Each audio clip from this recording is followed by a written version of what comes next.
Hello dear students, कैसे हैं आप लोग। आई होप कि आप लोग बहुत अच्छे होंगे और आपकी प्रिपरेशन भी बहुत अच्छी चल रही होगी।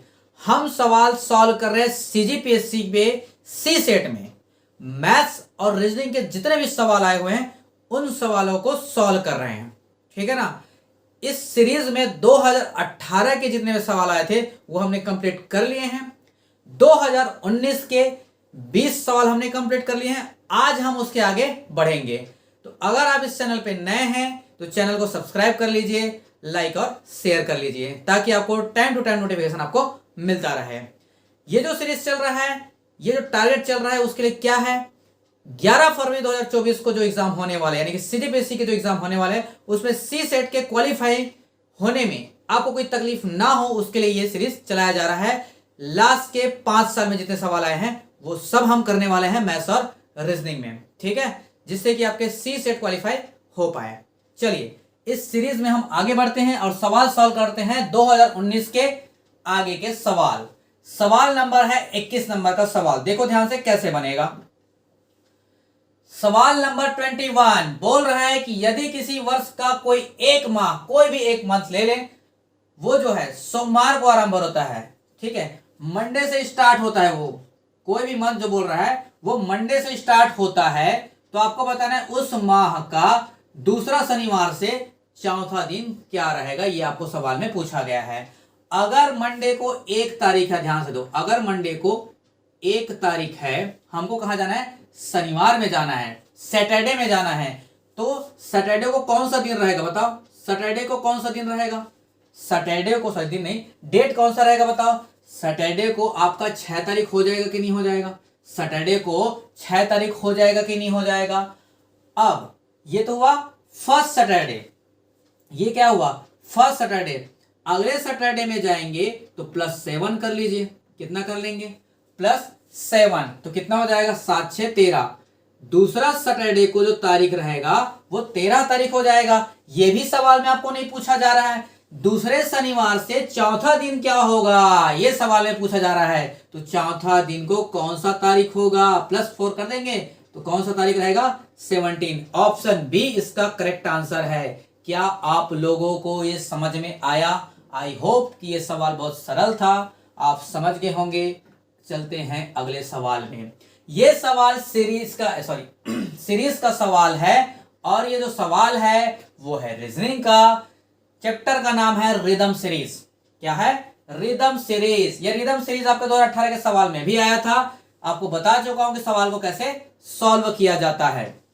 तो सॉल्व कैसे किया जाता है, सबसे पहले ग्रुपिंग करते हैं। तो सबसे पहले काउंट कर लीजिए, 1 2 3 4 5 6 7 8 9 10 11 12 13 14 15। टोटल कितने बन रहे हैं, 15 कैरेक्टर्स आपको दिखाई दे रहे हैं, 15 लेटर्स आपको दिखाई दे रहे हैं। तो ग्रुप कैसे बनेगा, या तो 3-3 के 5 ग्रुप बना लो, ठीक है, ये एक ग्रुप बन जाएगा, या तो 5-5 के 3 ग्रुप बना लो, ये आपका चल जाएगा। तो सबसे पहले हम देखते हैं 3 में चलते हैं, क्या 3 में सेटिस्फाई हो रहा है कि नहीं हो रहा है, ये देख लेते हैं। ध्यान से देखो, अगर मैं इसको ग्रुप बनाऊं तो 3-3 का ग्रुप बनाना पड़ेगा। ये एक ग्रुप हो गया, ये 2 ग्रुप हो गया, ये 3 ग्रुप, ये 4 ग्रुप और ये 5 ग्रुप। बना कि नहीं बना, 5 ग्रुप बन गया। अब ध्यान से देखो कि इसमें क्या रखें कि ये सीरीज जो है रिदम में चलने लग जाए। सभी में आप देख पा रहे होंगे यहां ए और सी है, यहां बी है, यहां ए बी है, ए और सी है और ये और सी है। अगर सभी में ए बी सी तीनों अगर लाना हो तो क्या करेंगे, यहां पर ए और सी है तो लाने के लिए क्या करना पड़ेगा, बी देना पड़ेगा।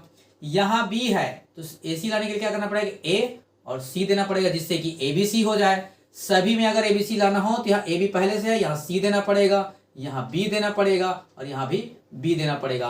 तो सभी ग्रुप जो है ए बी सी करके एक रिदम में चलना चालू कर दिया। यही तो आंसर हो गया। तो आंसर क्या हो जाएगा, B A C C B B, B A C C B B. Option D इसका करेक्ट आंसर है। क्या है, ऑप्शन डी इसका करेक्ट आंसर हो जाएगा। क्या आपको ये रिदम सीरीज समझ में आया। चलते हैं अगले सवाल में। अगला सवाल है ए बी से लंबा है, ये आपका पजल का सवाल है। पजल को कैसे सॉल्व करते हैं ध्यान से देखिए, ठीक है, ध्यान से देखिए। पजल के सवाल आते हैं, ए जो है बी से लंबा है, परंतु क्या है, सी से लंबा नहीं है, सी जितना लंबा नहीं है वो, यानी कि ए जो है ना वो किससे लंबा है, बी से लंबा है। ये क्या है, बी से लंबा है, बी से क्या है, बड़ा है, बी से लंबा है। लेकिन ये जो ए है ना सी से लंबा नहीं है, बोल रहा है सी से लंबा नहीं है, तो सी हो सकता है कि इधर हो, सी हो सकता है, चांसेस है कि ए से बड़ा हो, ठीक है, क्योंकि ए जो है सी से तो बड़ा नहीं है, ये बोल दिया। अब बोला जा रहा है डी जो है ई से लंबा है लेकिन बी से लंबा नहीं है। डी जो है, ये जो डी है ना, ये जो डी है वो बोला जा रहा है कि ई से लंबा है, ये क्या है, ई से लंबा है, लेकिन बी लंबा, सॉरी बी जितना लंबा नहीं है, ये सवाल में बोला जा रहा है। ये जो डी है वो ई से तो लंबा है लेकिन बी से लंबा नहीं है, तो बी से तो छोटा ही होगा, ये जो डी है वो होगा कि नहीं होगा, ई इधर आ जाएगा, तो सबसे बड़ा ये अब बन गया, सवाल समाप्त। अब जो सवाल है पूछा जा रहा है, देखो इन सब में सबसे लंबा कौन है, सबसे लंबा है सी, ऑप्शन ए इसका करेक्ट आंसर हो जाएगा। समझ में आया क्या, ये तो बहुत छोटा सा सवाल था, इजी आप बना लिए। आगे सवाल बढ़ते हैं 24 नंबर के सवाल में, ये भी आपका सीरीज का ही सवाल है, देखो ध्यान से कैसे बनेगा ये। इन दोनों का रिलेशन निकालना पड़े, पहले इन दोनों का रिलेशन निकालेंगे, अब देखेंगे कि यहां से कैसे आगे बढ़ेगा। तो ध्यान से देखो कैसे आगे बढ़ेगा। अगर ध्यान से देखा जाए तो एन से ओ कितना आगे है, एक ही आगे है, +1 दिखाई दे रहा है, एन ओ, ठीक है। एच से जी कितना आगे दिखाई दे रहा है, एच से जी, एच आई जे के, ऐसा आता है, तो ये तो -1 हो गया, सही, ये 7 होता है, ये कितना हो गया, -1 हो गया, चलो ठीक है। पी से क्यू कितना जा रहा है, पी से क्यू कितना जा रहा है, पी से क्यू जा रहा है 16 से 17, यानी कि +1 जा रहा है कि नहीं जा रहा है। एन से ओ गया +1, एन से ओ गया +1, एच से जी आया तो जी से एच जाना पड़ेगा, यानी कि माइनस हुआ है, एक कम हुआ है। पी से क्यू गया कितना, +1 हुआ है। अगर ये सीरीज ऐसा गया होगा तो हमको आंसर मिलना चाहिए। टी से 1 प्लस करेंगे, जैसा यहां किया वैसे वहां करो, टी से 1 प्लस करेंगे क्या आ जाएगा, यू आ जाएगा, आया कि नहीं आया यू। एल से क्या करेंगे, यहां पर माइनस करना है तो -1 कर देंगे। अगर एल से 1 माइनस कम करेंगे तो क्या आ जाएगा, के आ जाएगा, के आएगा कि नहीं आएगा, आ गया के। अब इसके बाद फिर से +1, तो जे से +1 करेंगे, जे से +1 करेंगे तो आ जाएगा फिर से के, तो आंसर कितना आ जाएगा, यू के इसका करेक्ट आंसर हो जाएगा, यानी कि ऑप्शन नंबर सी इसका करेक्ट आंसर है, ऑप्शन सी इसका करेक्ट आंसर है। कि आई होप कि ये सवाल आपको समझ में आ गया होगा। बढ़ते हैं नेक्स्ट सवाल की तरफ। आगे सवाल रहा ये आपका क्लॉक का सवाल है, किसका सवाल है, क्लॉक का सवाल है, और डायरेक्शन का भी सवाल है, ये कह सकते हो, ये एक्चुअल में डायरेक्शन है, क्लॉक को मिक्स करके पूछा गया है। एक लड़की है जो कि किसमें है, साउथ की ओर बैठी है, साउथ की ओर फेस करके बैठी है। तो हम मान लेते हैं, मैंने आपको कल भी बताया था, ठीक है, कि आपके लिए चाहे दुनिया इधर की उधर हो जाए, लेकिन जो डायरेक्शन है वो फिक्स रहेगा। डायरेक्शन क्या रहेगा, फिक्स रहेगा। यहां अगर नॉर्थ है तो नॉर्थ ही रहेगा, यहाँ साउथ है तो साउथ ही रहेगा, यहाँ ईस्ट है तो ईस्ट ही रहेगा, यहाँ वेस्ट है तो वेस्ट ही रहेगा। ये डायरेक्शन आपका फिक्स रहना चाहिए। सवाल को सॉल्व करते हैं। बोला जा रहा है कि वो जो लड़की है वो साउथ की ओर फेस किए हुए है, चलो हम भी कर देते हैं, वो लड़की क्या है, साउथ की ओर फेस कर दिया, साउथ की ओर फेस किया है, ठीक है। अब क्या करती है, वह घड़ी की सुई की दिशा में कितना, 60 डिग्री घूम जाती है। घड़ी की सुई की दिशा मतलब क्लॉकवाइज वो 60 डिग्री घूम जाती है। ये आपका हॉरिजॉन्टल लाइन हो गया, यहां से 60 डिग्री इधर जाएगा, 60 डिग्री इधर जाएगा, तो ये 90 होता है, तो इसी के बीच में कहीं ना कहीं लाइज करेगा। अब एकदम माप चौक के तो नहीं बनाना है, तो हम मान लेते हैं क्या है, 60 डिग्री ये घूम गई। अब यहां से लेकर यहां तक आ गई। अब क्या बोल रहे हैं, इसके बाद तदुपरांत मतलब होता है, इसके बाद घड़ी की सुई की विपरीत दिशा में जाता है कितना, 105 डिग्री। घड़ी के सुई की विपरीत दिशा में जाती है, यानी कि एंटी क्लॉकवाइज। अब यहां पहुंच चुकी थी, वो यहां पहुंच चुकी थी। अब उसको एहसास हुआ कि नहीं मैं गलत डायरेक्शन में जा रही हूं, ये क्या बोला, गलत डायरेक्शन में जा रहा हूं, तो उसको बोला कि अब तुम एंटी क्लॉकवाइज जाओ। एंटी क्लॉकवाइज कितना, 105 डिग्री। तो ध्यान से देखो, ये 60 डिग्री यहां तक आया, आ गया, 60 डिग्री आ चुका है, उसको जाना कितना है, 105। तो आगे वो कितना जाएगा, 60 आ चुका है, 105 जाना है, यानी कि 45 डिग्री और जाना पड़ेगा। तो 45 डिग्री इधर हो जाएगा, ये 45 डिग्री हो जाएगा कि नहीं हो जाएगा। अब दोनों मिला के ये 60 प्लस 45 कितना होगा, 105 होगा कि नहीं होगा, 105 ही तो जाना था। अब वो पहुंच गई ये वाला डायरेक्शन पे, यहाँ पर पहुंची है, वो कहाँ है, यहाँ पर पहुंची है। बोला जा रहा है ये डायरेक्शन कौन सा है, बताओ ये डायरेक्शन कौन सा है। तो ये वाला डायरेक्शन कौन सा होता है आप नहीं बता सकते, साउथ ईस्ट। कितना हो जाएगा, साउथ ईस्ट, यानी कि ऑप्शन डी इसका करेक्ट आंसर हो जाएगा। समझ में आ रहा है कि नहीं आ रहा है। ये सबसे इजीएस्ट सवाल में से एक है, सबसे इजी सवाल है, ये कोई कठिन सवाल नहीं है, ये इजी सवाल है। आई होप कि ये इजी सवाल आपको समझ में आ रहा होगा। आगे बढ़ते हैं 26 नंबर के सवाल में। ए ने बी से कहा, यह है आपका ब्लड रिलेशन का सवाल, खूनी रिश्ते। आपको समझ में आता है कि रिश्ते आपको क्लियर हो पाते हैं। रिश्ते आपके आसपास में बहुत सारे रिश्ते हैं, ठीक है, माँ बाप है, ठीक है, बहन है, भाई है, ठीक है, अगर शादी हो गया तो अलग रिश्ता बन जाएगा, ठीक है। तो ये बहुत सारे रिश्ते होते हैं। देखो ध्यान से क्या बोला है, ए ने बी से कहा, ए जो है बी से बोल रहा है कि कल मैं अपनी दादी की लड़की के इकलौते भाई से मिला। कल मैं अपने दादी की एक लड़की के इकलौते भाई से मिला, ऐसा बोल रहा है। तो बोला जा रहा है कि ए जो है किससे मिला था, बताओ ए किससे मिला था, ये आपसे सवाल में पूछा जा रहा है। तो ध्यान से देखो, ए जो है बी को बोल रहा है कि कल मैं, यानी कि ए जो है बोल रहा है कि ये जो है अपनी दादी के, दादी मतलब क्या, सेकंड जनरेशन ऊपर। दादी मतलब क्या, आपके पिताजी के उनकी माता, सही है कि नहीं, आपके पिताजी की उनकी माता को आप क्या बोलोगे, दादी बोलोगे। तो एक जनरेशन ये ऊपर गया, ये एक जनरेशन ऊपर चला गया, ठीक है। ये आपके क्या हो गए, पिताजी हो गए, ठीक है, ये आपके क्या हो गए, पिताजी हो गए। पिताजी के उसके माताजी को ही बोलोगे, ठीक है। जब आप ब्लड रिलेशन पढ़ोगे ना मेरे साथ रीजनिंग को, तो आपको बहुत अच्छे से मैं ब्लड रिलेशन क्लियर करवा दूंगा। कोई भी रिलेशन पूछा जाए आपसे बनने हैं से बनने ही है, ये तय है, ठीक है, कोई गलती नहीं होगा। ध्यान से देखो, तो बोला जा रहा है ये जो ए है ना, अपने दादी की लड़की के, इसकी दादी के कोई बेटी होगी, ठीक है, बेटी के इकलौते भाई, इसका इकलौता भाई, तो कोई और भाई तो होगा नहीं, इसका कोई और भाई तो होगा नहीं, क्योंकि बोल दिया है क्या, इकलौता भाई है, यानी कि खुद कौन, यही है इसका भाई, यही कौन है, इसका भाई है। से मिला यानी कि खुद किससे मिला है, अपने फादर से ही तो मिला, उसके फादर के माता को ही तो बोला जा रहा है, यानी कि इसके फादर ही तो है। ये कौन है, इसके फादर ही तो है। ऑप्शन डी इसका करेक्ट आंसर हो जाएगा। क्या हो जाएगा, ऑप्शन डी इसका करेक्ट आंसर हो जाएगा। आगे बढ़ते हैं नेक्स्ट सवाल में।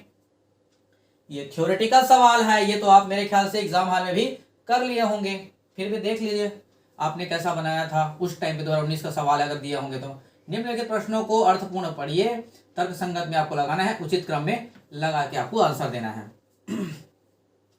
तो ये सवाल आप जब पीएससी का फॉर्म भरते हो, ठीक है, ये सवाल पीएससी का कर रहे थे, पीएससी का एक एग्जाम्पल लेते हैं। जब आप पीएससी का फॉर्म आता है तो उसका पूरा प्रोसेस क्या होता है, अगर आपको क्लियर है तो ये सवाल ऐसे ही उड़ा दोगे आप, कोई दिक्कत नहीं होगा। पीएससी का जब फॉर्म आता है तो क्या आता है, सबसे पहले विज्ञापन, क्या आता है, एडवर्टाइजमेंट आता है। सबसे पहले क्या पता चलता है, एडवर्टाइजमेंट आता है। जैसे ही एडवर्टाइजमेंट आता है देन उसके बाद पहले क्या आएगा, 5 नंबर, क्या आएगा, 5 नंबर पहले आएगा, एडवर्टाइजमेंट आएगा। एडवर्टाइजमेंट आने के बाद आप क्या करते हो, फॉर्म भरते हो, एप्लीकेशन फॉर्म भरते हो कि नहीं भरते हो। इसके बाद आप भरते हो क्या, एप्लीकेशन फॉर्म, फिर आ गया ये, यानी कि इसके बाद 6 नंबर आएगा। फॉर्म भरने के बाद क्या करते हो, फॉर्म भरने के बाद आप क्या करते हो, आप बोलोगे सर एग्जाम होता है, हम एग्जाम दिलाते हैं, ठीक है।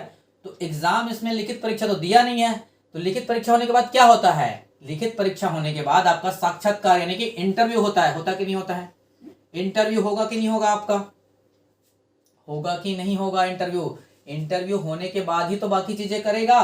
तो सबसे पहले क्या हो गया, इसके बाद इंटरव्यू हो गया, सॉरी दूसरा नंबर है ना, इंटरव्यू हो गया, इंटरव्यू दूसरे नंबर पे है, इसके बाद क्या होगा, दूसरा नंबर। यहीं से अगर आपको आंसर मिल जाता है तो ठीक है, नहीं मिलता तो भी ठीक है।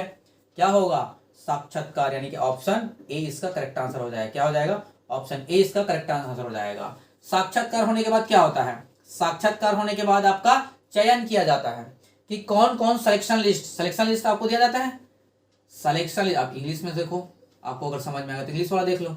इसके बाद क्या होता है, सिलेक्शन होता है, सिलेक्शन लिस्ट आपको दिया जाता है। जैसे ही सिलेक्शन लिस्ट हो जाता है फिर आपकी नियुक्ति किया जाता है। किसका? आपका नियुक्ति किया जाता है।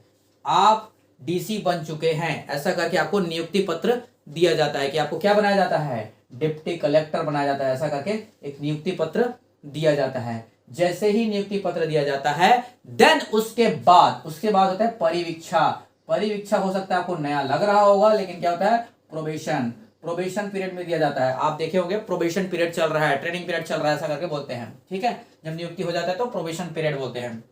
तो ऑप्शन ए इसका करेक्ट आंसर होगा। अगला सवाल देखते हैं। ये भी सेम सवाल है, 28 नंबर का सवाल जो पूछा गया है। अगर आप जो है इन सब चीज से फेमिलियर होंगे और एकदम नॉर्मल चीज है, कोई कठिन सवाल नहीं है, ये बहुत ही सरल और बहुत ही इजीएस्ट सवाल है ये। सबसे पहले क्या होता है? सबसे पहले सदस्य होते हैं। कौन होते हैं? सदस्य। ठीक है, 3rd नंबर पहले आएगा। सबसे पहले क्या होता है? सदस्य होते हैं। सदस्य से क्या बनता है? सदस्यों से समुदाय बनाया जाता है या परिवार बनाया जाता है? आप बताओ। सदस्यों से समुदाय तो बाद में बनेगा। सदस्य एक एक मेंबर रहेंगे, आपके फैमिली बनेगा। मेंबरों से क्या बनेगा? आपकी फैमिली बनेगी। मेंबरों से आपकी फैमिली बनेगी। तो सबसे पहले सदस्यों से क्या बनेगा? फैमिली बनाया आपने, मतलब कि 1 बना, फैमिली बना। फैमिली बनने के बाद अब अलग अलग फैमिली हो गए। एक आपका फैमिली होगा, दूसरे का फैमिली होगा, तीसरे का फैमिली होगा, चौथे का फैमिली हो गया। फैमिली बनने के बाद ये सब जब ग्रुपिंग में आ गए तो एक ग्रुप बना लिए। ठीक है, ग्रुप बनाने का मतलब क्या है? समुदाय बना लिए, कम्युनिटी बना लिए। क्या बना लिए? कम्युनिटी बना लिए, समुदाय। ठीक है, समुदाय जैसी बना, ये हो गया समुदाय, बन गया समुदाय। समुदाय बनने के बाद अब अलग अलग समुदाय के लोग आ गए। सबसे पहले आप खुद थे, मेंबर मिलते गए, परिवार बना। अब ऐसे ही बहुत सारे परिवार जब मिल गए, तो बना एक समुदाय, कम्युनिटी बना। अब अलग अलग कम्युनिटी जब मिल गए, ये हो गया अलग कम्युनिटी, ये क्रिश्चियनिटी कम्युनिटी, अलग अलग बहुत टाइप के कम्युनिटी बन गए। ठीक है, तो जब बहुत सारे कम्युनिटी बन गए तो एक इलाका हो गया। ये हो गया, जैसे अगर जाति की बात करें, ये हिंदू लोग हो गए, इसका एक अलग कम्युनिटी बन गया। ये क्रिश्चियन हो गए, ये इसका एक अलग कम्युनिटी बन गया। ये ब्राह्मण लोग हो गए, इसकी अलग कम्युनिटी बन गया। ये अलग जाति वाले, इसका अलग कम्युनिटी बन गया। तो पूरे सब कम्युनिटी जब बन गया तो इस कम्युनिटी के बाद क्या बना? आपका इलाका बना। ये किसका इलाका? ये मेरा। आप बोलते हैं ना, ये मेरा इलाका है। तो आपका इलाका है तो आपके कम्युनिटी के लोग रहे होंगे वहां। आपके कम्युनिटी के लोग जिस इलाके में रहते हैं वो आपका इलाका बन गया। तो अब क्या बना? इलाका बना। 4 नंबर, अब क्या बन गया? इलाका बन गया। अब बहुत सारे इलाके मिल गए, बहुत सारे इलाके बन गए, तो उससे क्या बना? एक देश बना, एक देश बना। तो आंसर क्या हो जाएगा? इस सीक्वेंस में जो जमा होगा वही आपका आंसर होगा। 3 1 2 4 5, ऑप्शन बी। ऑप्शन बी इसका करेक्ट आंसर है। ऑप्शन बी इसका करेक्ट आंसर हो जाएगा। समझ में आ रहा है कि नहीं आ रहा? अगला सवाल देखते हैं, बहुत ही सरल सवाल था ये भी। ये भी आपका रीजनिंग का ही सवाल है। देखो ध्यान से क्या बोला है। एडजेक्टिव एक शब्द दिया गया है। क्या दिया गया है? एडजेक्टिव एक शब्द दिया गया है जिनमें से प्रत्येक स्वर को अंग्रेजी वर्णमाला के अगले अक्षर से और प्रत्येक व्यंजन को उसके पिछले अक्षर से प्रतिस्थापित किया जाए तो नई जो व्यवस्था बनेगी उसमें कितने स्वर होंगे, ये आपसे सवाल में पूछा गया है। सबसे पहला तो ये जो एडजेक्टिव है, देखो ध्यान से, एडजेक्टिव है, इसमें अंग्रेजी वर्णमाला में यानी कि इंग्लिश अल्फाबेट के सीरीज में अगले अक्षर से क्या करेंगे? अगले अक्षर से प्रत्येक स्वर को उसके अगले अक्षर से लिखेंगे। प्रत्येक वॉवेल्स को, इसको प्रत्येक वॉवेल, जितने भी इसमें वॉवेल्स है ना, उसके अगले लेटर से रिप्लेस कर देंगे। अगले लेटर से क्या करेंगे? रिप्लेस कर देंगे। जैसे ए एक वॉवेल्स है, ए के बाद जो नंबर आएगा, ए के बाद जो लेटर आएगा उसको से आप रिप्लेस कर दो। अगर ये आता है, व्यंजन आता है, कॉन्सोनेंट आते हैं, पहले तो स्वर आता है तो उसके अगले से रिप्लेस कर दो। अगर व्यंजन आते हैं, कॉन्सोनेंट्स आते हैं तो उसके पिछले अक्षर से रिप्लेस करना है। जैसे कि अगर बी आ गया तो उसका पिछला अक्षर कौन होगा? ए, उससे रिप्लेस कर देंगे। समझ में आया? चलो ए देखते हैं। ए एक वॉवेल्स है, उसके अगले लेटर क्या होगा? बी, तो बी से रिप्लेस कर दिए। डी एक कॉन्सोनेंट है। आपको याद होगा कि वॉवेल्स क्या होते हैं? वॉवेल आपको याद है क्या क्या होता है? ए, ई, आई, ओ और यू, ये 5 ही वॉवेल्स है। आपको पता है इंग्लिश अल्फाबेट में कितने वॉवेल्स हैं? 5 ही वॉवेल्स है। यही वॉवेल्स आएगा तभी आप अगले से रिप्लेस करोगे, नहीं तो बाकी चीजों को पिछले से। तो डी क्या है? डी जो है कॉन्सोनेंट है, ये सी हो जाएगा। इसके डी के पहले क्या आता है? सी, पहले से रिप्लेस करना है जे। जे फिर से पहले से रिप्लेस करना है, क्या हो जाएगा, ये आई हो जाएगा।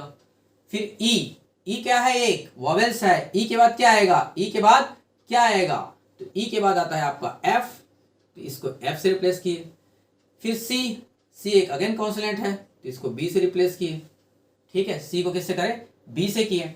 देन उसके बाद क्या आता है, कहां तक पहुंचे, सी तक पहुंच गया ना, डी सॉरी टी, तो टी एक कॉन्सोनेंट है, कॉन्सोनेंट है तो उससे पहले लेंगे, कॉन्सोनेंट है तो पहले लेंगे, तो इसके पहले आता है एस।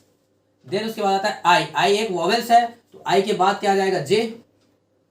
देन उसके बाद वी है, वी एक कॉन्सोनेंट है, वी के पहले कौन आ जाएगा, यू।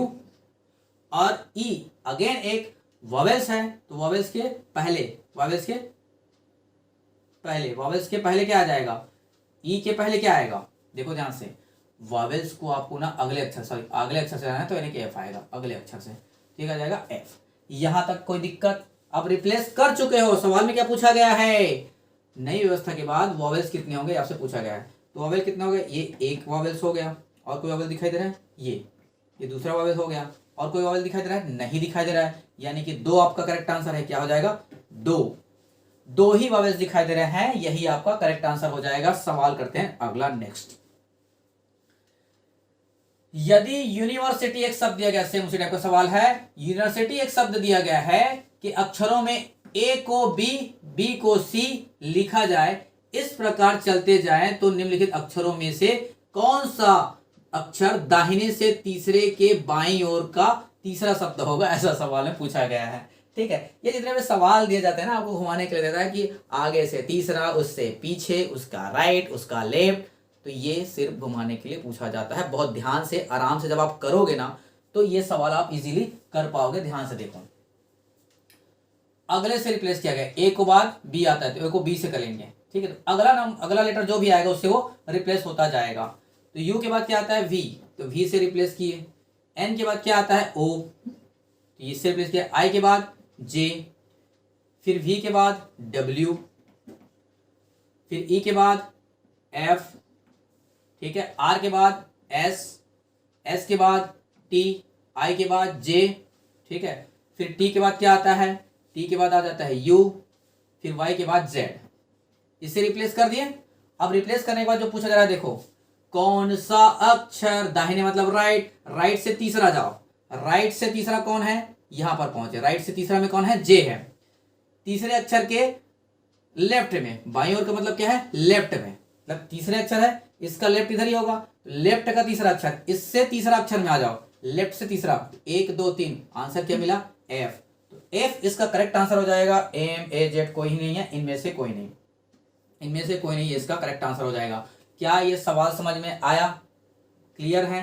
देखो ध्यान से, बाईं ओर का तीसरा अक्षर, इससे लेफ्ट आओगे, इसको काउंट नहीं करना, ध्यान रखना, इसको काउंट नहीं करना है, लेफ्ट से तीसरा, तो इसका लेफ्ट पहले जाओगे फिर तीसरा, 1 2 3, समझ में आया, क्लियर हुआ सवाल।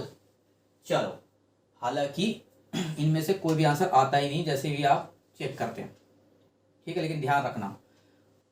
बढ़ते हैं अगला सवाल की तरफ। अगला सवाल है आपका, ये रहा 31 नंबर का सवाल। ये भी आपका क्या है, ये भी आपका कंपैरिजन वाला सवाल है। प्रथम दो के बीच संबंध दिया गया है, तो तीसरे को निकालना है। ठीक, प्रथम दो, इन दोनों का एक रिलेशन होगा, तो इसका रिलेशन क्या होगा, ये आपको सवाल में दिया गया है। ठीक है, तो आप ध्यान से देख रहे हो, यहां से यहां है, यहां से यहां है, यहां से हम कहां जाएंगे, इस तरफ आएंगे। अगर ध्यान से देखा जाए, रिलेशन खोजा जाए, तो रिलेशन कैसे निकलेगा, देखो रिलेशन अगर देखा जाए तो यहां लिखा है LAT, यानी कि इसी को रिप्लेस किया गया है। ई तो एज इट इज सेम है, तो यहां पर क्या आएगा, ई तो एज इट इज सेम ही रहेगा, कोई दिक्कत नहीं है। सिर्फ इसी को आपको क्या करना है, इसी को आपको रिप्लेस करना है। तो LAT था, वो बन के क्या हो गया, TAL हो गया, TAL, यानी कि यहां पर ये तीसरा शब्द था, पहले आया, तो F को पहले ले लिया, ये T था वो पहले आया। देखो इसका रिलेशन जैसा ये है, वैसे इसका रिलेशन यहाँ पर कितना आएगा, क्वेश्चन मार्क की जगह ये निकालना है। तो हम यहाँ से यहाँ जा रहे हैं, तो T थर्ड पे था वो फर्स्ट पे आ गया, तो F भी थर्ड पे है तो वो फर्स्ट पे आ गया। फिर उसके बाद क्या आया, A तो बीच में है, कोई दिक्कत नहीं, F को ऐसे ही रखो। और C कहाँ आ गया, ये L था वो थर्ड पे आ गया, तो जो थर्ड में था वो फर्स्ट में आ गया, फर्स्ट जो है थर्ड में चला जाएगा। C यहाँ पर आ जाएगा, कितना आ जाएगा, फेस। फेस इसका करेक्ट आंसर हो जाएगा ऑप्शन ए। बहुत ही सरल सवाल था, कोई नहीं आपको दिक्कत नहीं हुआ होगा। ठीक है, आगे बढ़ते हैं नेक्स्ट सवाल में। अगला सवाल मैथ्स का सवाल है, जो कि एज से सवाल दिया गया है, एज का। ठीक है, ये एज का सवाल है, बहुत ध्यान से देखिएगा। एज में आप बहुत कंफ्यूज हो सकते हो। ठीक है, तो बहुत ध्यान से देखिए। बोला जा रहा है कि मां की वर्तमान आयु, ठीक है, मदर की जो वर्तमान आयु है बेटी की वर्तमान आयु से कितना है, 3 गुना है। आप इस सवाल को कहीं से भी बनाओ, कोई दिक्कत नहीं। मैं पहले ही पढ़ा, तो अगर मैं अपने मन से मान लूं कि बेटी की जो उम्र है वो x है, बेटी की उम्र क्या है, x है, तो माँ की उम्र कितना हो जाएगा, 3x होगा कि नहीं होगा मेरे भाई बता। कि बोला जा रहा है बेटी की जो उम्र होगा वो माँ का कितना होगा, 3 गुना होगा। तो पूछा माँ की जो वर्तमान एज है वो बेटी से कितना है, 3 गुना है। तो बेटी का मैंने मान लिया x, तो उसका 3 गुना कौन हो जाएगा, उसकी मदर का एज। 12 साल बाद क्या हुआ, माँ की जो एज है वो बेटी की एज की 2 गुनी हो जाएगी 12 साल बाद। तो 12 साल बाद बोल रहा है, तो इसमें +12 कर देता हूं, हुआ +12, क्योंकि 12 साल बाद की कहानी है ना, ये तो प्रेजेंट एज है। तो 12 साल बाद ये कितना हो जाएगा, 3x + 12। ये भी 12 साल बाद कितना हो जाएगी, x + 12। समझ में आया, ये 12 साल बाद की कहानी हो गया। समझ में आ रहा है, 12 साल बाद की कहानी। अब 12 साल बाद क्या बोल रहा है कि माँ की जो एज है वो बेटी से क्या हो जाएगा, 2 गुना हो जाएगा। तो ये जो है क्या है, मदर की एज है वो बेटी से कितना हो जाएगा, बेटी से वो 2 गुना हो जाएगा। बात यहां तक आपको क्लियर हुआ, इसमें कोई दिक्कत। यहां से आप x की वैल्यू निकाल लीजिए, वही पूछा है, बेटी की वर्तमान एज क्या होगा, यहां से पूछा गया है। तो देखो ध्यान से, 2 से इसमें मल्टीप्लाई किए तो कितना हो जाएगा, 2x इधर आके कितना हो जाएगा, 3x - 2x कितना हो जाएगा, x इज इक्वल टू, ये 12 दूनी 24, ये 12 उधर जाएगा, तो 24 में से 12 घटाएंगे, आंसर आ जाएगा 12। करेक्ट आंसर क्या हो जाएगा, 12 ईयर इसका करेक्ट आंसर हो जाएगा, ऑप्शन डी। ठीक है, ऑप्शन डी इसका करेक्ट आंसर हो जाएगा। क्या आपको ये एज वाला सवाल समझ में आ गया? आई होप कि आपको समझ में आ गया होगा। बढ़ते हैं अगले सवाल पे। अगला सवाल है अगेन सीरीज का सवाल है, ध्यान से देख के बनाएंगे अगला सवाल। ठीक है, अगला सवाल देख के ध्यान से बनाएंगे, सीरीज का सवाल है। चलो सवाल सॉल्व करते हैं। सवाल में आपको जो दिया गया है वो है एक सीरीज, तो आगे वाला सीरीज क्या होगा या फिर सवाल में पूछा गया है। तो हम सबसे पहले कंपैरिजन करके निकालते हैं कि क्या दिया गया है। लेटर्स का लेटर के साथ कंपैरिजन करेंगे, नंबर्स का नंबर के साथ कंपैरिजन करेंगे। ठीक है, अगर ध्यान से देखेंगे, अगर नंबर को, तो 3 से कहाँ गया, 5 गया, 5 से कहाँ गया, 7 गया, 7 से 9 गया, 9 से 11 गया। इसको बोलते हैं आपको 3, 5, 7, 9, 11। ये कहाँ जा रहा है, ये ऑड नंबर में आगे बढ़ रहा है। समझ में आ रहा है, ऑड नंबर में। तो 11 के आगे ऑड नंबर क्या होगा, 13 होगा कि नहीं होगा। 13 अगर होगा तो ऑप्शन जो है डी तो हो ही नहीं सकता, बचा 2 ऑप्शन। ठीक है, डी ऑप्शन आपका हो नहीं सकता, बचा 2 ऑप्शन चेक करते हैं। तो अब बचा 2 ऑप्शन चेक कर लेते, ये तो हमारा कहानी खत्म। आगे बढ़ते बचे 2 ऑप्शन पे। आप चलो एम से ओ जाओ, एम से ओ गए, एम से जैसे ही ओ जाओगे कितना कम या ज्यादा हो रहा है, तो आपको पता चलेगा सर इसमें +2 हो रहा है कि नहीं हो रहा है। एम का होता है आपका 13 और ओ का होता है 15, तो 13 + 2 करेंगे तभी वो 15 होगा। अगेन बोल रहा हूं कि जब आपको मैं ये कोडिंग डिकोडिंग पढ़ाऊंगा तब आप इस लेक्चर को देखना आराम से, जितने भी रैंकिंग है दिमाग में आपके सेट हो जाएगा। ऐसे पढ़ाऊंगा आपको कोडिंग डिकोडिंग, ठीक है ना। अभी यहां पर देखिए, ओ से आर गए, ओ से जब आर गए तो कितना हो गया, ओ का 15 होता है, आर का 18 होता है, +3 गया, +3 गया कि नहीं गया, गया। टी से जब आप आर से जब टी गए तो आर का होता है 18, 18 से कितना गए, फिर से +2, 18 तो 20 होता है, +2 गए। अब टी से आप जब डब्ल्यू गए, टी से डब्ल्यू गए तो कितना आया, ये 20 होता है, ये 23 होता है, तो कितना हो गया, +3 गए। यानी कि सीरीज कैसा चल रहा है, +2 +3 +2 +3 ऐसे ही चल रहा है। तो वैसे ही 3 के बाद क्या आना चाहिए, 3 के बाद आना चाहिए +2 आना चाहिए, आना कि नहीं चाहिए। तो 23 + 2 कितना हो जाएगा, 25। तो 25 किसका होता है, वाई का होता है। तो वाई 13 इसका करेक्ट आंसर हो जाएगा, यानी कि बी ऑप्शन भी नहीं हो सकता। आपके पास ऑप्शन क्या बचे अब, सी या तो ए। ठीक है, बनाना तो पूरा पड़ेगा। चलो पूरा बना लेते हैं। अब ध्यान से देखो, हमने ये दो चीजें निकाल लिया है। v से आप u जाओ, v से u जाओ तो कितना कम ज्यादा हुआ, v का 22 होता है, u का 21 होता है, तो कितना करना पड़ा, माइनस का 1। u से फिर से t गया, u से जब आप t जाओगे तो फिर से -1 करना पड़ा, फिर से -1 करना पड़ा, ठीक है। t से जब s गए फिर से आपने -1 किया कि नहीं किया। s से जब r गए फिर से क्या किया, -1 किया, मतलब सीरीज कैसे -1 में ही जा रहा है, तो r से भी आप -1 कर दो, आंसर आ जाएगा। r 18 होता है, जब -1 करेंगे 18 मतलब कि 17 हो जाएगा। 17 किसका होता है, q का होता है, ये इसका करेक्ट आंसर हो जाएगा। तो y13q इसका करेक्ट आंसर यानी कि option B, A option, sorry B नहीं, ए ऑप्शन इसका क्या हो जाएगा, करेक्ट आंसर हो जाएगा। क्या आपको ये सवाल समझ में आया? आई होप कि ये सवाल आपको समझ में आ गया होगा। बढ़ते हैं नेक्स्ट सवाल में, और सवाल है ब्लड रिलेशन का। कोडेड ब्लड रिलेशन बोलते हैं इसको, ठीक है। कोडेड ब्लड रिलेशन बोला जाता है ऐसे टाइप के सवाल को। ध्यान से देखेंगे कोडेड ब्लड रिलेशन का सवाल कैसे बनाया जाता है। सूचना पढ़ना है, जो भी दिया गया इंफॉर्मेशन उसको पढ़ना है। ये मल्टीप्लाई का मतलब क्या है मेरे भाई बताओ। और दो चीजें देखना होता है, यहाँ पर फॉरवर्ड रिलेशन बता रहा है या बैकवर्ड रिलेशन बता रहा है, दो चीजें देखना पड़ता है, ठीक है।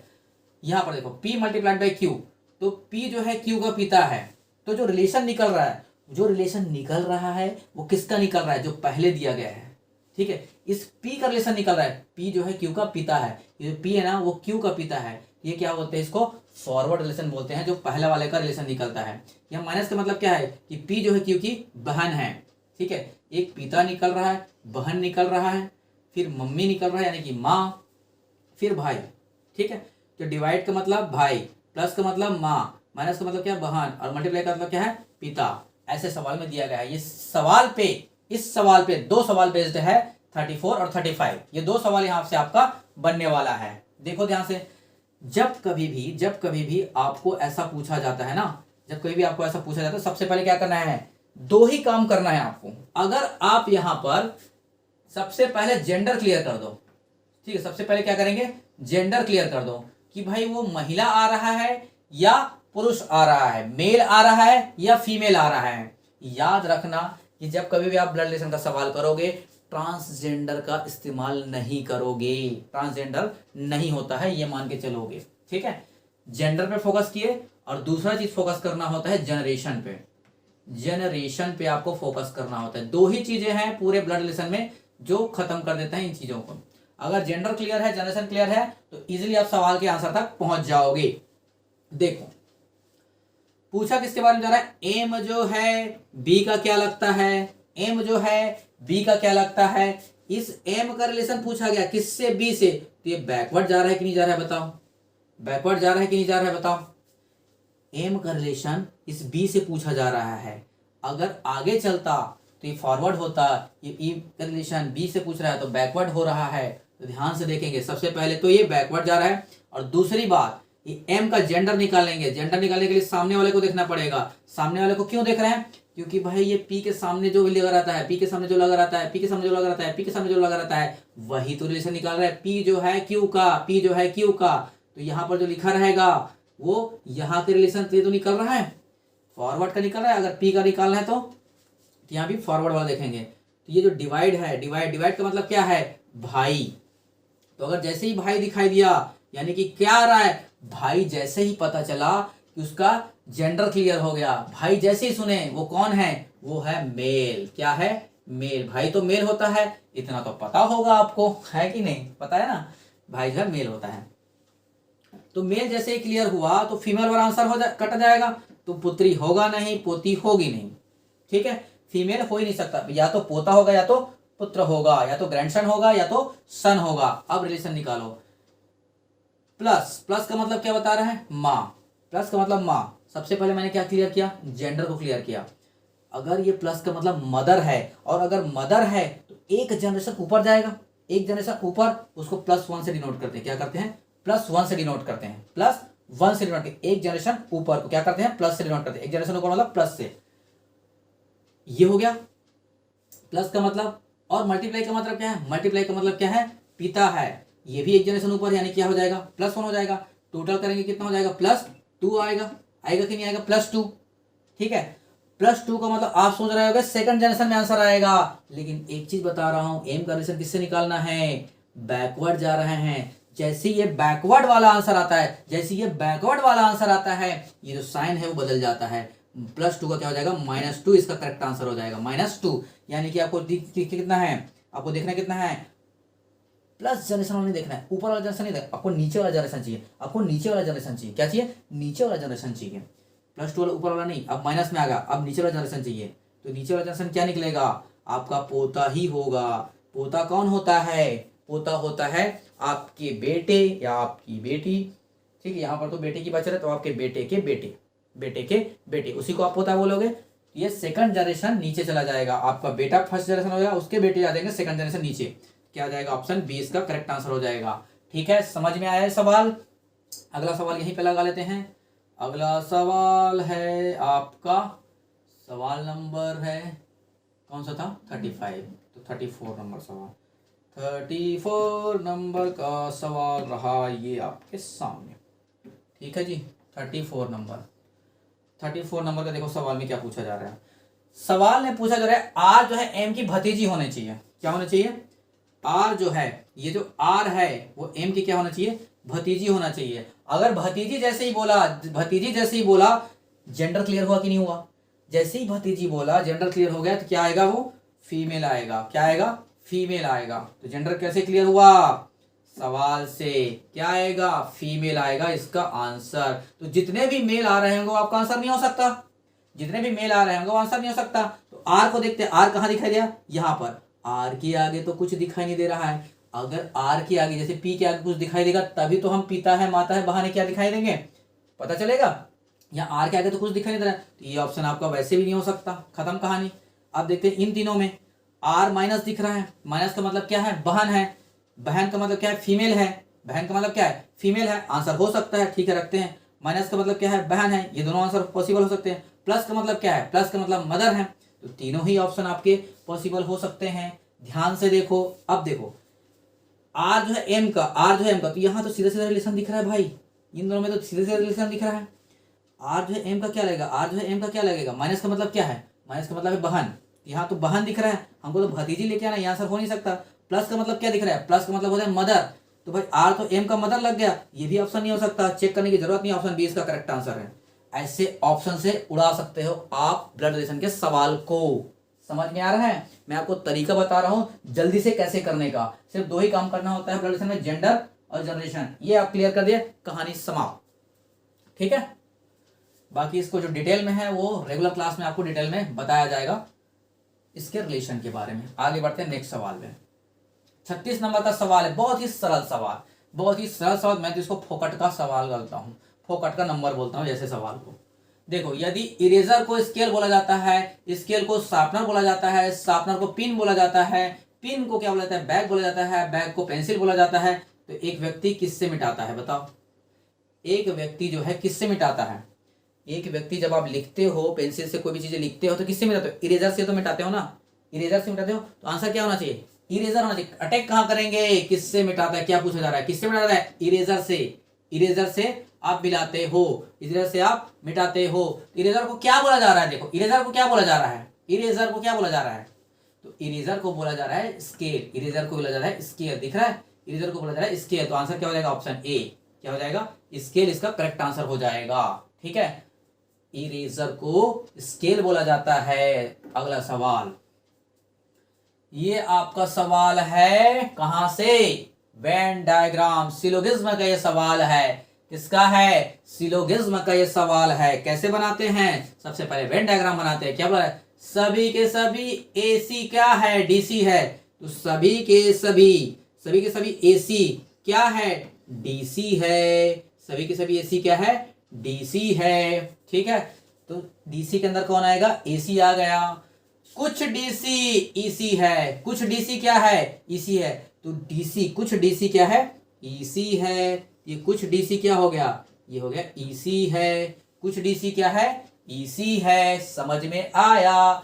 और सभी के सभी एसी क्या है, वाई वाई है, सभी के सभी एसी क्या है, वाई वाई है, सभी के सभी एसी क्या है, वाई वाई है, वाई वाई है। क्या आपको वेन डायग्राम समझ में आया? ये जो वेन डायग्राम सॉरी ये जो वेन डायग्राम बना हुआ है, क्या ये चीजें आपको समझ में आया कि नहीं आया? क्लियर हुआ? चलो फिर जो निष्कर्ष निकाला गया है वो देखते हैं। आपको निष्कर्ष चेक करना है कि कौन सही है कौन गलत। कुछ एसी ईसी है क्या? कुछ एसी ईसी है क्या? ईसी और एसी में कोई रिलेशन दिख रहा है क्या? ऐसा कुछ वाला, कुछ का मतलब क्या होता है? कुछ का मतलब ये होता है, सम का मतलब क्या होता है? ये होता है। ऐसा रिलेशन दिख रहा है क्या? नहीं दिख रहा है। खत्म, इसका कहानी खत्म। कुछ वाई डीसी है क्या? सम वाई वाई डीसी हो रहा है क्या? तो वाई वाई का इस डीसी के साथ सम का रिलेशन दिखा? सम का रिलेशन आपको दिखाता हूं, दिखा कि नहीं दिखा? देखो सम का रिलेशन दिख रहा है। सम का रिलेशन दिख रहा है कि नहीं दिख रहा है? बताओ। वाई वाई और एसी में सम का रिलेशन दिखा? ऐसा दिखा? तो जैसे ही ऐसा दिखाई दिया, ये ऑप्शन आपका सही हो जाएगा। Option 2 is correct. Option 2 is correct. तो ये आंसर तो नहीं हो सकता, ये वाला आंसर भी नहीं हो सकता। समझ में आया? अब या तो हो सकता है 2 और 4 सही हो, या तो केवल 2 सही हो। 3 को चेक ही मत करो। क्या करो? 3 को चेक ही मत करो, हटाओ उसको। 3 को चेक मत करो, क्योंकि 1 अगर नहीं हो सकता तो 2 ऑप्शन तो हो ही नहीं सकता। चेक करने की जरूरत नहीं, डायरेक्ट हम चलते हैं चौथे नंबर पे। सभी डीसी एसी है क्या? देखो, सभी के सभी डीसी, सभी के सभी डीसी, सभी के सभी डीसी एसी है क्या? पूरा का पूरा डीसी एसी के अंदर आ रहा है क्या? पूरा का पूरा डीसी एसी के अंदर आ रहा है क्या? नहीं आ रहा है, यानी कि ये भी ऑप्शन नहीं हो सकता। पूरा का पूरा डीसी कहां से एसी के अंदर आ रहा है? एसी भले ही डीसी के अंदर आ रहा है, लेकिन डीसी थोड़ी ना एसी के अंदर आ रहा है। नहीं आ रहा है, ये भी ऑप्शन नहीं होगा। ऑप्शन बी इसका करेक्ट आंसर हो जाए। कहानी समाप्त, सवाल समाप्त। समझ में आया? बहुत ही सरल सवाल था। आगे बढ़ते हैं नेक्स्ट। 38 नंबर सवाल। दो शहर है ए व बी। मैथ्स का सवाल है, देखो ध्यान से। दो शहर है ए और बी, दोनों का डिस्टेंस दिया गया है 125 किलोमीटर। देखो ध्यान से, ये हम बना लिए ए और बी। ये ए है, ये बी है। दोनों के बीच का डिस्टेंस कितना है? 125 किलोमीटर। एक व्यक्ति पी है जो कि शहर ए से बी की ओर सुबह 7:30 बजे निकलता है। एक व्यक्ति जो है पी, ये सुबह निकलता है 7:30 बजे किसकी ओर? बी की ओर। ठीक है, सुबह 7:30 बजे निकलता है बी की ओर। स्पीड है आपको इसका 25 किलोमीटर पर आवर। कितना है? 25 किलोमीटर पर आवर इसका स्पीड है कि नहीं? आगे बोला है एक व्यक्ति क्यू है जो कि सर बी से ए की ओर आता है 7 बजे। एक व्यक्ति जो है क्यू है, ये कौन है? क्यू है। ठीक है, उसको अलग कलर में कर लेते हैं। ठीक है, उसको अलग कलर में कर लेते हैं, आप क्लियर हो जाएगा। एक व्यक्ति कौन है? क्यू। ये आ रहा है बी से पी की ओर, बी से पी की ओर। ठीक है ना? कितने बजे? 7 बजे आता है ये, 7 बजे। स्पीड कितना है इसका? इसका कितना है? 30 है क्या? 30 किलोमीटर पर आवर। ये कितना है? 30 किलोमीटर पर आवर। ठीक है, पर आवर इसका स्पीड है। एक ए से बी की ओर जा रहा है, एक जो है बी से ए की ओर आ रहा है। आपको बताना है कि कितने बजे वो मिलेंगे, कितने बजे वो मिलेंगे, कितने बजे मिलेंगे, आपको सवाल में बताना है। इस सवाल को करने का जो बेस्ट तरीका होता है, ये 7:30 बजे निकलता है, ये 7 बजे निकलता है। तो भाई ये तो पहले निकल रहा है, 7 बजे निकल रहा है। तो अगर 7 बजे निकल कर ये 7:30 बजे यहां से निकलेगा, तो आप मुझे बताओ कि ये 7:30 बजे कहां पर पहुंचा रहेगा? ये जो बंदा क्यू है 7 बजे निकलेगा, तो 7:30 बजे कितना किलोमीटर तय कर चुका रहेगा? अगर 1 घंटे में वो 30 जाता है, ध्यान से दिमाग लगाओ कि अगर वो 1 घंटे में 30 किलोमीटर तय करता है, तो आधे घंटे में कितना तय करेगा? आधे घंटे में 30 का आधा, यानी कि 15 किलोमीटर। तो ये कर दिया आपका 15 किलोमीटर तय। ठीक है, 15 किलोमीटर तय कर दिया। ठीक है, यहां तक हो गया 15 किलोमीटर। ठीक है, ये 15 किलोमीटर तय कर चुका है। ठीक है जी, ये 15 किलोमीटर तय कर चुका है। कितने बजे? 7:30 बजे। आधा घंटे में वो 15 किलोमीटर तय कर चुका है। अब यहां से वो, ठीक है, ये जो है क्यू अब यहां पहुंच चुका है। ये क्यू जो है यहां पहुंच चुका है। तो यहां से क्यू निकलेगा, यहां से पी निकलेगा। ठीक है, यहां से क्यू, यहां से पी। 15 किलोमीटर तय कर चुका है। 15 किलोमीटर तय कर चुका है, तो बचा कितना? 125 में से अगर 15 माइनस करोगे तो बचा कितना? बताओ, बचा कितना? 125 में से 15 माइनस करोगे तो बचेगा आपका 110। अब यहां से लेकर यहां तक का डिस्टेंस कितना बचा है? 110। कितना बचा है? 110। समझ में आया? 110। अब इस 110 को ट्रेवल करने के लिए दोनों एक साथ चल रहे हैं। यहां से भी ये 7:30 बजे आएगा, यहां से भी 7:30 बजे जाएगा। रिलेटिव स्पीड कैसे निकालते हैं? ये 25 की स्पीड से जा रहा है, ये 30 की स्पीड से आ रहा है, ये 25 की स्पीड से 30 की स्पीड से जा रहा है। रिलेटिव स्पीड कैसे निकालते हैं? तो रिलेटिव स्पीड निकालते हैं, रिलेटिव स्पीड निकाला जाता है। कैसे निकालेगा रिलेटिव स्पीड? जब कभी भी दोनों अपोजिट डायरेक्शन में रहेंगे, जब कभी भी दोनों अपोजिट डायरेक्शन में रहेंगे तो दोनों का जो स्पीड है वो ऐड हो जाएगा, ये ध्यान में रखेंगे। जब कभी एक इधर से आ रहा है, दूसरा इधर से आ रहा है, दोनों को अगर रिलेटिव स्पीड निकालना है, रिलेटिव स्पीड निकालना है, तो दोनों का स्पीड क्या हो जाएगा? प्लस हो जाएगा, दोनों का स्पीड प्लस हो जाएगा। अगर दोनों अपोजिट डायरेक्शन में जा रहे हैं, अगर दोनों अपोजिट डायरेक्शन में जा रहे हैं तो वो माइनस हो जाता है। अपोजिट डायरेक्शन में माइनस और सेम डायरेक्शन में, सॉरी सेम डायरेक्शन में आपको क्या हो जाएगा? माइनस। सेम डायरेक्शन में हो जाएगा तो माइनस, लेकिन अपोजिट डायरेक्शन में क्या होगा? प्लस होगा, याद रखना। तो देखो ये अपोजिट डायरेक्शन में एक इधर आ रहा है और एक इधर आ रहा है। अपोजिट डायरेक्शन में हमेशा रिलेटिव स्पीड प्लस हो जाएगा और सेम डायरेक्शन में क्या हो जाएगा? माइनस। ठीक है, अगर सपोज करो कि अगर ये ऐसा जा रहा होता और दूसरा वाला भी ऐसे जा रहा होता, इस केस में माइनस होता है स्पीड। ठीक है, इस केस में माइनस होता है, लेकिन कोई ऐसा जा रहा है और सामने से कोई आ रहा है, इस केस में रिलेटिव स्पीड क्या हो जाएगा? प्लस हो जाता है। इस बात का ध्यान रखेंगे। तो यहां पर तो दोनों अपोजिट डायरेक्शन में जा रहा है तो रिलेटिव स्पीड कितना हो जाएगा? 25 प्लस 30 यानी कि कितना? 55। ठीक है, यानी कि कितना? 55। तो 55 के स्पीड से कितने को ट्रेवल करना है? 110 का। समझ में आ रहा है? 55 के स्पीड से 110, क्योंकि यहां से यहां तक का डिस्टेंस कितना है? इतना ही तो 110। तो भाई आप बताओ, ये आपको डिस्टेंस दिया गया है, ये आपका स्पीड है, आपको अगर टाइम निकालना है तो क्या करोगे? टाइम निकालना है तो क्या करोगे? फार्मूला पता है क्या भाई? टाइम इज इक्वल टू क्या होगा? Distance upon speed. यही फार्मूला रहता है, बचपन से यही तो चढ़ते आए हो, यही तो रटते आए हो कि चाल बराबर दूरी बटा समय, चाल बराबर दूरी बटा समय है, यही तो रटते आए ना। तो यही फार्मूला तो यूज कर रहे हैं। डिस्टेंस कितना है? 110 और डिवाइड बाय कितना हो जाएगा? 55। टाइम कितना निकल जाएगा? 2 घंटा। 2 घंटे में लोग मिलेंगे कहां से? 7:30 बजे से 2 घंटा प्लस कर दो।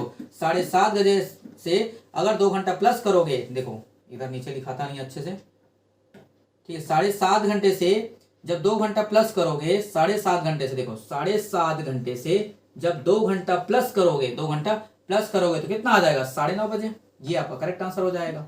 9:30 बजे आपका करेक्ट आंसर हो जाएगा। समझ में आया कि नहीं आया? आई होप कि ये वाला सवाल आप समझ गए होंगे। आगे बढ़ते हैं अगले सवाल में।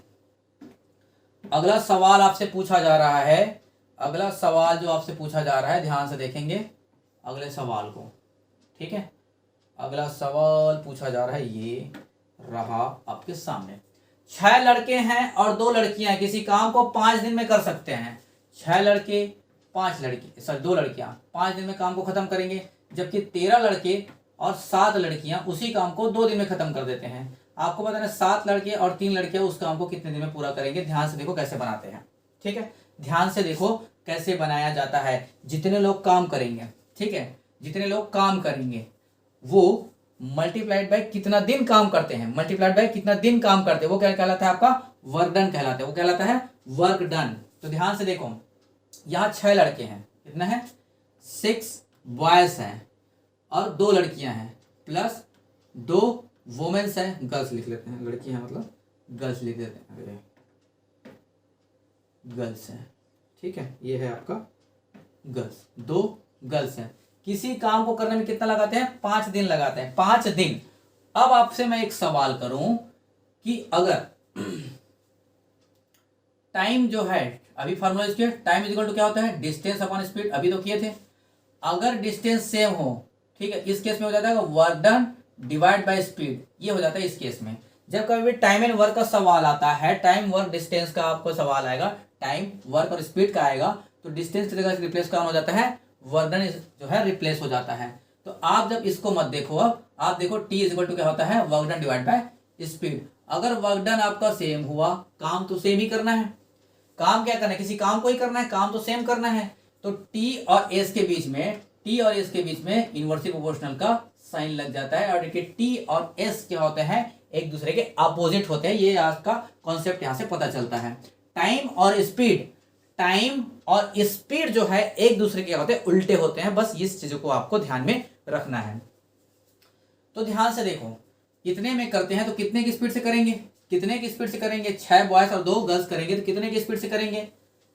5 दिन दिया गया, टाइम दिया गया, स्पीड से कन्वर्ट करेंगे क्या हो जाएगा 1/5 होगा कि नहीं होगा मेरे भाई बताओ, 1/5 होगा कि नहीं, कि दोनों आपस में क्या करते हैं एक दूसरे के रेसिप्रोकल होते हैं।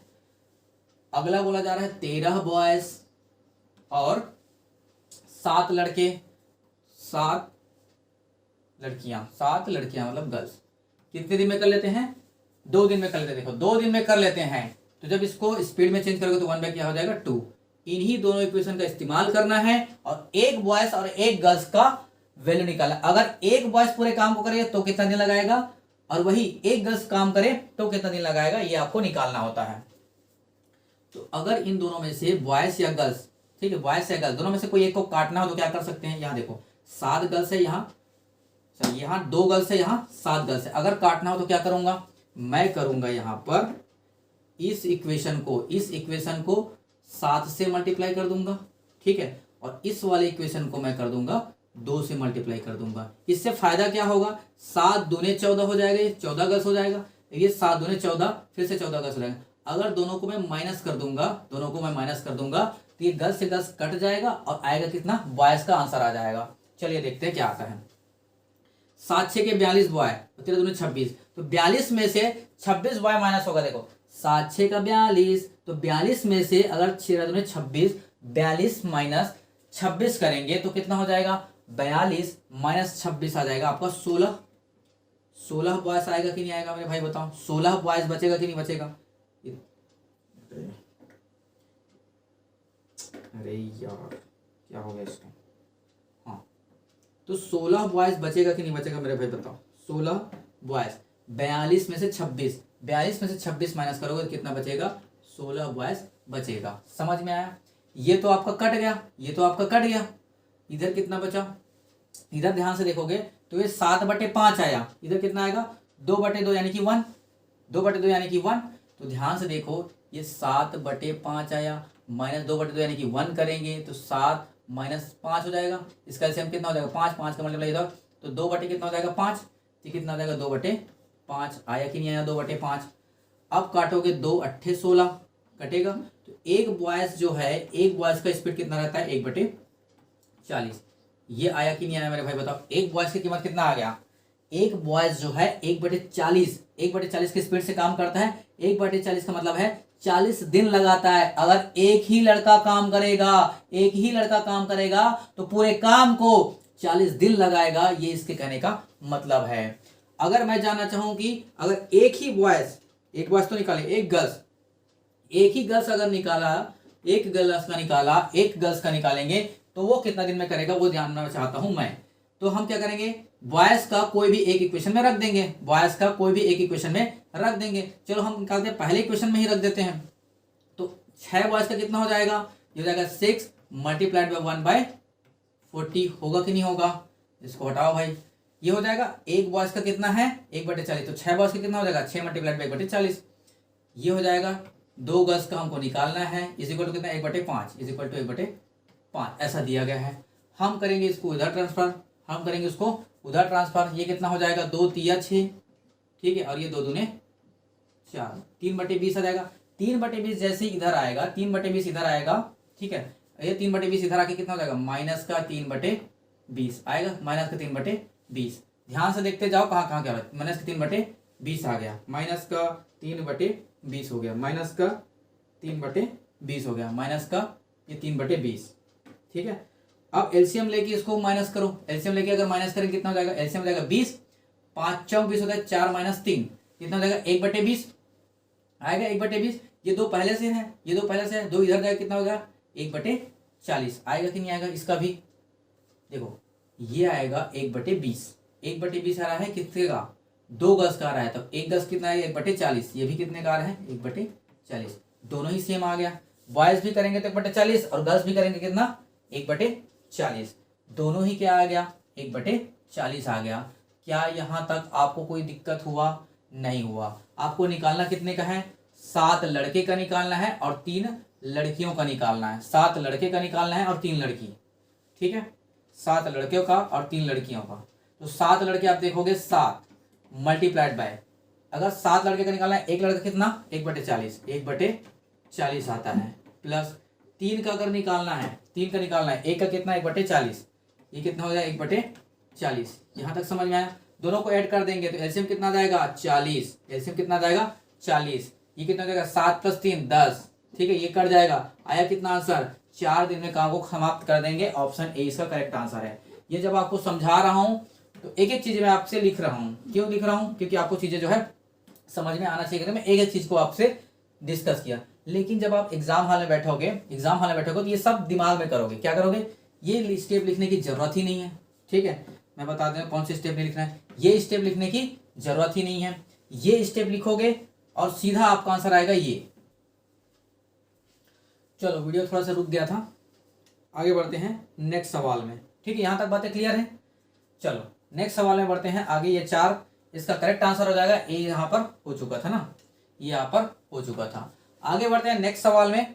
40 नंबर का सवाल है, 40 नंबर का सवाल है। देखो ध्यान से, एक सवाल का आंसर क्या होगा ये आपको बताना है। ये बहुत ही सरल सवाल है, बहुत ही सरल सवाल है, ठीक है, बहुत ज्यादा सरल सवाल है। आपको अगर आंसर में क्वेश्चन में दिया गया है कि P/Q की वैल्यू कितना है 7 दिया गया है, मैं इसको ऐसा नहीं लिख सकता कि 7/1। ऐसा लिखने में कोई तकलीफ है क्या, ऐसा लिखने में कोई तकलीफ है क्या, बताओ, नहीं है। तो अगर ऐसा लिखने में कोई तकलीफ नहीं है, इसका मतलब ये होता है, इसका मतलब क्या होता है, कॉन्सेप्ट याद रखो। जो P के सामने दिख रहा है वही P की वैल्यू है, जो Q के सामने दिख रहा है वही Q की वैल्यू है। ये फायदा हुआ 7/1 लिखने से, समझ में आया। और पूछा कितना जा रहा है, ये P+Q और डिवाइड बाय P+P-Q, ये आपसे सवाल में पूछा जा रहा है। तो दोनों को एक बार जोड़ देंगे तो P+Q मतलब 7 + 1 कितना हो जाएगा 8, और माइनस का मतलब क्या होगा 7 - 1 यानी कि 6। आंसर क्या आ जाएगा, आंसर आ जाएगा 4/3। 4/3 इसका करेक्ट आंसर हो जाएगा। सबसे सरल सवाल था, ऑप्शन सी इसका करेक्ट आंसर है। समझ में आया कि ये सवाल, ठीक है। आज हम यहीं तक छोड़ते हैं, आगे हम लोग पढ़ेंगे नेक्स्ट क्लास में 40 के आगे सवाल। टोटल 65 सवाल है, अगले क्लास में ये खत्म हो जाएगा 2019 के जो सवाल है, ठीक है। चलो बाय।